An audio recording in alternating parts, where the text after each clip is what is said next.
Right, it's 6:20. Let's have a look at the front pages of the papers. The Daily Telegraph, Sturgeon under fire for limited exit plan.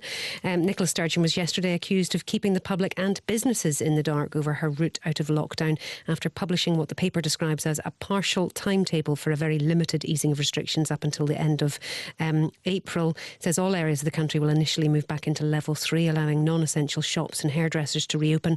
Restaurants, pubs and bars were allowed to serve food until 6 p.m. under the old system, but no alcohol, meaning many will remain shut.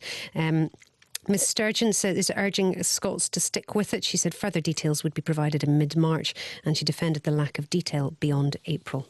The Times, critics turn on Sturgeon over route map caution. It says Nicola Sturgeon's cautious route map to end lockdown criticised by business for being too vague.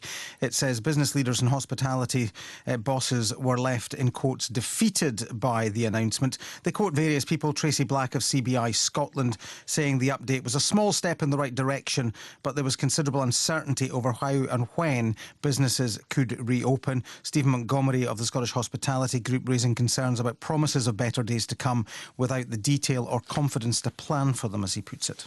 Yeah, the Scotsman has gone with the tourism aspect of this. Holiday bookings cancelled amid lockdown muddle.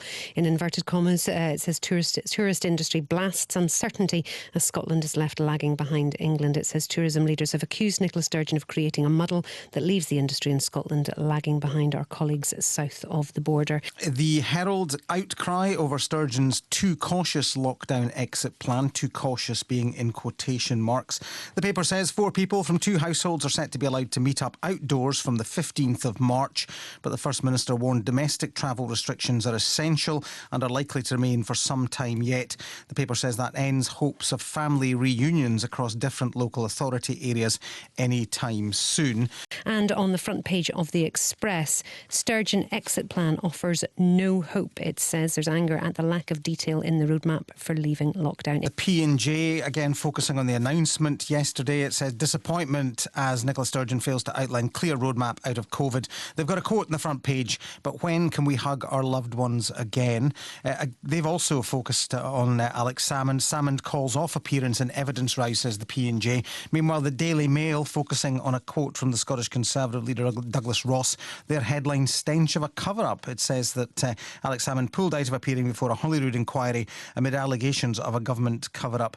They're quoting Douglas Ross, the Scottish Conservative leader, saying the stench of a cover-up is overwhelming. The SNP government and the Crown Office are shutting down scrutiny.